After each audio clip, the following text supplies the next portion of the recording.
Hi friend, welcome to PLC. पिछले video में हम लोगों ने क्या देखा? फंक्शन। फंक्शन के टाइप्स को देखा, लाइब्रेरी फंक्शन और फिर user defined function. User defined function को हम लोगों ने एक छोटा सा एग्जांपल बनाया था, और यूजर डिफाइंड फंक्शन से जुड़ी हुए जो टर्म्स होते हैं उन टर्म्स पे ज़्यादा जोर दिया गया था, उस चीज़ को समझाने की कोशिश किया था मैंने।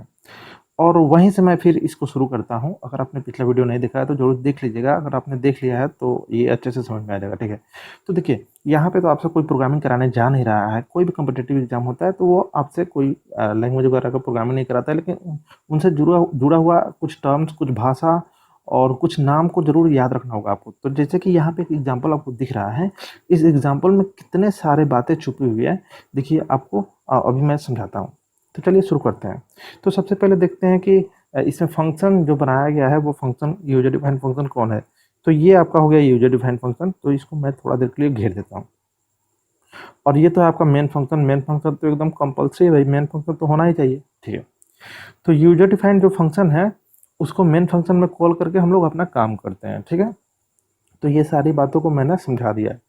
एक चीज़ थोड़ा सा और गौर कीजिएगा, जो भी ये यूजर डिफाइंड फंक्शन है, इस फंक्शन को यहाँ पे ना ये क्या किया गया है, यहाँ पे अब बताइए, यहाँ पे कॉल किया गया है कि इसको डिक्लेयर किया गया है। तो डिक्लेयर किया गया है, देखिए ये डिक्लेरेशन का है। हम बताए थे ना, डिक्लेरेशन में आप टाइप मेंशन कर देते हैं और फंक्शन का नाम होता है, रिटर्न जो भेजते हैं उसका भी टाइप होता है। तो अभी यहाँ पे बड़ा अजीब लग रहा है कि ये मेन फंक्शन के अंदर ही डिक्लेयर कर दिया है, हालांकि पिछले वीडियो में हमने तो मेन फंक्शन के ऊपर डिक्लेयर किया था। ठीक है, तो देखिए एक बात जान लीजिए आप, डिक्लेरेशन कहाँ करना उचित होता है। तो डिक्लेरेशन जहां आप फंक्शन को कॉल कर रहे हैं ना, उससे जस्ट ऊपर आप डिक्लेयर कर सकते हैं। जैसे कि आप फंक्शन को यहाँ कॉल कर रहे हैं, फंक्शन को आप यहाँ कॉल कर रहे हैं, तो इसके ऊपर कहीं भी आप डिक्लेयर कर सकते हैं। इसके नीचे नहीं, इसके नीचे डिक्लेयर करने का तो कोई फायदा ही नहीं हुआ। इसके नीचे डिक्लेयर करने का कोई फायदा ही नहीं है। डिक्लेरेशन हमेशा पहले होता है, डिक्लेरेशन हमेशा पहले होता है। तो ऊपर, जितना ऊपर आप डिक्लेयर कर सकते हैं कॉलिंग के, उतना ऊपर डिक्लेयर कर दीजिए। देखिए, एक एक मजे की बात बताते हैं, एक्सपेरिमेंट कीजिएगा तो समझ में आ जाएगा। आप डिक्लेयर न भी करेंगे ना तो भी प्रोग्राम रन हो जाएगा। उसके पीछे का कहानी क्या है कि आप जो ये फंक्शन बनाए हैं ना, इस फंक्शन को पूरी तरह से उठा के मेन के ऊपर रख दीजिए। मेन फंक्शन का कोड नीचे रहेगा और आपका जो फंक्शन जो आपने बनाया है, यूजर डिफाइंड फंक्शन ऊपर रहेगा। तो डिक्लेरेशन वाला लिखना ही नहीं पड़ेगा। आप डिक्लेयर न भी कीजिएगा तो भी प्रोग्राम रन कर जाता है। ठीक है, अगर जहां आपने फंक्शन को कॉल किया है उसके नीचे फंक्शन का एक्चुअल कोड, मतलब फंक्शन डिफिनेशन पड़ा हुआ है, तब डिक्लेरेशन जरूरी हो जाता है, डिक्लेरेशन मस्ट हो जाता है। तो कहीं भी ऊपर डिक्लेयर कर सकते हैं, जैसे कि यहाँ पे कर दिया है। ठीक है, चलिए खत्म। अब आगे बढ़ते हैं। अब आ जाइए, देखिए ये रहा आपका यूजर डिफाइंड फंक्शन। ठीक है, अब देखिए क्या कैसे कैसे कैसे क्या क्या चीज़ लिखा हुआ है। जो फंक्शन को डिक्लेयर किया गया है इसी को फंक्शन प्रोटोटाइप भी बोलते हैं। फंक्शन डिक्लेरेशन को फंक्शन फंक्शन प्रोटोटाइप बोलते हैं। ठीक है, फंक्शन को आपने जहाँ कॉल किया है इसे हम लोग फंक्शन कॉलिंग बोलते हैं। ठीक है, फंक्शन को आपने पूरी तरह से, जहाँ फंक्शन का बॉडी वगैरह है, फंक्शन बनाया है आपने, उसको हम लोग बोलते हैं फंक्शन डिफिनेशन। ठीक है, फंक्शन डिफिनेशन यहाँ पे नहीं लिखा है, फंक्शन डिक्लेरेटर लिखा है, बस ये वाले लाइन को फंक्शन डिक्लेरेटर लिखा है। ठीक है, पूरे को फंक्शन डिफिनेशन बोलते हैं। ठीक है, फंक्शन डिफिनेशन बोलते हैं। अब फंक्शन बॉडी क्या होता है, तो फंक्शन जो बनाते हैं उसका जो कर्ली ब्रेसेस आप स्टार्ट करते हैं, थोड़ा सा कलर चेंज कर देते हैं। आप जो उसका कर्ली ब्रेसेस स्टार्ट करते हैं और जहाँ कर्ली ब्रेसेस एंड करते हैं, तो यही हो गया, इसी बीच का जो एरिया हो गया, ये होता है फंक्शन का बॉडी। तो देखिए क्या बोल रहा है कि ये जो एरिया है, एक लाइन का तो स्टेटमेंट ही है बॉडी में, तो ये क्या कहलाएगा, फंक्शन का बॉडी। ठीक है, और आपने इस फंक्शन के बॉडी में जो एक लाइन का स्टेटमेंट लिखा है, ये रिटर्न कीवर्ड लगा के लिखा है, तो इसको बोलते हैं रिटर्न स्टेटमेंट। क्लियर? चलिए, अब दो चीज़ों पे मैं गौर कर रहा हूँ। ठीक है, इसको एकदम याद कर ही लेना है। क्या होता है फॉर्मल आर्गूमेंट, क्या होता है एक्चुअल आर्गूमेंट। इसको इसीलिए मैं बोल रहा हूँ क्योंकि आगे इसका यूज खूब देखने को मिलेगा, फॉर्मल आर्गूमेंट, एक्चुअल आर्गूमेंट। देखिए, एक्चुअल आर्गूमेंट और फॉर्मल आर्गूमेंट, फॉर्मल आर्गूमेंट। तो देखिए, इसको बोल रहा है एक्चुअल आर्गूमेंट और इसे बोल रहा है फॉर्मल आर्गूमेंट। मतलब जब आप कॉल करते हैं फंक्शन को, उस दौरान जो वैल्यू आप भेजते हैं उसे हम लोग बोलते हैं एक्चुअल आर्गुमेंट। तो हालांकि एक्चुअल आर्गुमेंट में वेरिएबल आपको देखने को मिलता है, वेरिएबल जो होता है उसे हम लोग एक्चुअल आर्गुमेंट बोलते हैं। कौन सा वेरिएबल? जो फंक्शन कॉलिंग में दिखता है। फंक्शन कॉलिंग में जो वेरिएबल आपको दिख रहा है वो कहलाएगा एक्चुअल आर्गुमेंट। और फंक्शन जहां आप बनाए हुए हैं, फंक्शन डिफिनेशन, उसके जो पैरामीटर में जो आपको आर्गुमेंट दिख रहा है, मतलब पैरेंथेसिस के अंदर, जैसे कि जे और के, ये कहलाएगा फॉर्मल आर्गुमेंट। ये क्या कहलाएगा? Formal argument. तो देखिए होता क्या है, थोड़ा सा इसके पीछे का साइंस आपको बता देते हैं।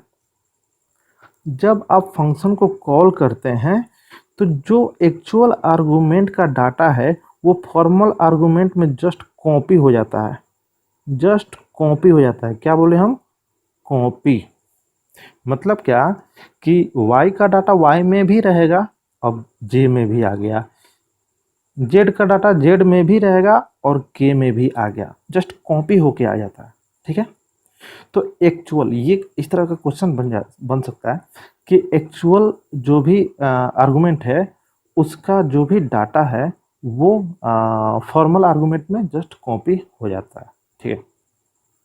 तो ये जुड़ी हुई कुछ बातें थी, ये इसी के लिए मैं आपको समझा दिया हूँ, क्योंकि जब इसके बाद जो हम कंटेंट आपको दिखाने जा रहे हैं वहाँ पे एक्चुअल आर्गुमेंट और फॉर्मल आर्गुमेंट की चर्चा है। चलिए अब चलते हैं आगे।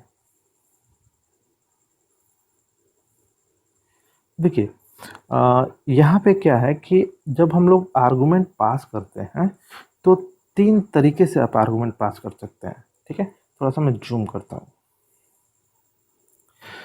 जब आप आर्गुमेंट पास करते हैं, मतलब जब आप फंक्शन को कॉल करते हैं, तो जैसे कि यहाँ पे फंक्शन का नाम क्या था? सम। ठीक है। जैसे कि सम, तो सम फंक्शन को आपने कॉल किया, यहाँ पे आपने भेजा ए बी। तो ये जो वेरिएबल आप भेज रहे हैं, ये जो आपने वेरिएबल भेजा, तो इसी को बोलते हैं आर्गुमेंट पास करना। इसी को क्या बोलते हैं? आर्गुमेंट पास करना। ठीक है। तो जो आर्गुमेंट पास करते हैं वो तीन तरीके से आप कर सकते हैं। पहला है कॉल बाय वैल्यू, दूसरा है कॉल बाय एड्रेस, तीसरा है कॉल बाय रेफरेंस। बहुत शॉर्ट में समझिए इस चीज़ को। ठीक है ना। बहुत समय नहीं है कि हर चीज़ को एकदम गहराई में जाए। ठीक है। एकदम शॉर्ट में समझते जाइए, धा धा आंसर, क्वेश्चन का आंसर मारते जाइए। देखिए कॉल बाय वैल्यू का मतलब क्या है? बगल में लिखा हुआ है। कॉल बाय वैल्यू को पास बाय वैल्यू भी बोलते हैं। इसमें जस्ट क्या होता है, किसी वेरिएबल का वैल्यू पास कर दिया जाता है आगे। वेरिएबल का वैल्यू जो जिस फंक्शन को कॉल करते हैं उस फंक्शन को हम लोग पास कर देते हैं वैल्यू। ठीक है। जस्ट वैल्यू पास करते हैं। क्या बोल रहे हैं? बस वैल्यू। कॉल बाय एड्रेस में क्या होता है, जो ये वेरिएबल वो आपको दिख रहा है ए बी, इसका एड्रेस पास करते हैं। एड्रेस। ठीक है। जब आप एड्रेस पास कर दीजिएगा, जब आप एड्रेस पास कर दीजिएगा तो अब तो वो वैल्यू भी निकाल सकता है। हाँ निकालेगा, आगे देखेंगे हम लोग। तीसरा है call by reference. Call by reference आपको सी प्लस प्लस में देखने को मिलता है, लेकिन सी लैंग्वेज में देखने को नहीं मिलता है। ठीक है। सी लैंग्वेज में ये कंसेप्ट नहीं है। कॉल बाय रेफरेंस में क्या होता है कि यहाँ पे आप इन दोनों वेरिएबल का केवल आप एक तरह से एड्रेस नहीं पास करते हैं, इसी वेरिएबल का एक दूसरा नाम दे देते हैं। हालांकि आगे हम समझा देंगे अलग से, इसके लिए कॉल बाय रेफरेंस समझाएंगे। पहले समझाएंगे कि रेफरेंस वेरिएबल क्या होता है, फिर आपको कॉल बाय रेफरेंस भी समझ में आ जाएगा। लेकिन तत्काल ये दोनों को जरूर ध्यान में रखिए। Call by value, call by address, call by value, call by address. ठीक है। एक चीज़ और, ये पहला लाइन को पढ़ना बेहद ज़रूरी है, क्योंकि ये पहला लाइन कभी कभी एग्जाम में पूछ देता है। कह रहा है कि जब हम लोग आर्गुमेंट पास करते हैं ना, तो उसको ऐसा भी बोलते हैं कि मैसेज पासिंग हो रहा है। दो फंक्शन के बीच में मैसेज पासिंग हो रहा है, मतलब दो फंक्शन के बीच में क्या हो रहा है? कम्युनिकेशन हो रहा है। तो कभी कभी क्वेश्चन पूछता है कि दो फंक्शन आपस में कैसे कम्युनिकेट करते हैं, तो इसी सब तरीके से कम्युनिकेट करते हैं। Call by value, call by address, इस तरीके से, मतलब आर्गुमेंट भेजते हैं और फिर वो आपस में कम्युनिकेट करते हैं। ठीक है। तो चलिए ये तीन तरीका याद रखिएगा। पासिंग आर्गूमेंट 3 तरह से होता है, call by value, call by address और कॉल बाय रेफरेंस। अब हम लोग अगले वीडियो में हम लोग क्या देखेंगे, कॉल बाय वैल्यू। देखिए कॉल बाय वैल्यू हम नहीं देखेंगे, हालांकि एक ही एग्जाम में तीनों समझा देंगे, ठीक है। ये जो इसके पहले अभी यहाँ पे आ जाइए, यहाँ पे जो आपको दिख रहा है ये कॉल बाय वैल्यू ही है। यहाँ पे जो आपको दिख रहा है, देखिए यहाँ पे जूम कर देते हैं, ठीक है, इसको थोड़ा जूम कर, हाँ, यहाँ पे सम फंक्शन को कॉल किया जा रहा है और y और z दो वेरिएबल को भेजा जा रहा है। तो y का वैल्यू j में आके गिरेगा और z का वैल्यू k में आके गिरेगा, ठीक है। तो देखिए y का जो वैल्यू है 2.4, तो अब j का वैल्यू क्या हो जाएगा 2.4। जो z का वैल्यू है वो अब k का वैल्यू हो जाएगा, k का वैल्यू क्या हो जाएगा 5। अब इन दोनों को जोड़ के लगे हाथों रिटर्न कर दिया गया है, तो रिटर्न जब कीजिएगा तो फिर इसी जगह पे कंट्रोल वापस आएगा, तो ये वैल्यू को लेते हुए आएगा। तो इनका जो सम कीजिएगा तो जो भी आ जाएगा 7.4, ये 7.4 आके x में जमा हो जाएगा, x में स्टोर हो जाएगा। बस यही कहानी है इसका। तो ये जो आपको दिख रहा है ये call by value, call by value का बहुत बढ़िया एग्जाम्पल है, कॉल बाय वैल्यू का एग्जाम्पल है, ठीक है। अब रह गया कॉल बाय एड्रेस और कॉल बाय रेफरेंस देखने का, ठीक है। तो उसके लिए नेक्स्ट वीडियो में मैं इसको समझा दूंगा, और वो जो एग्जाम्पल है ना, इसी एग्जाम्पल पे हम तीनों को एक बार आपको समझा दूंगा। इससे पहले थोड़ा सा ही टाइम लेंगे। वो जो ये तीसरा नंबर वाला है इसको मैं पहले समझाऊंगा, तब फिर उसको समझाऊंगा। चलिए मिलते हैं नेक्स्ट वीडियो में, तब तक के लिए थैंक यू।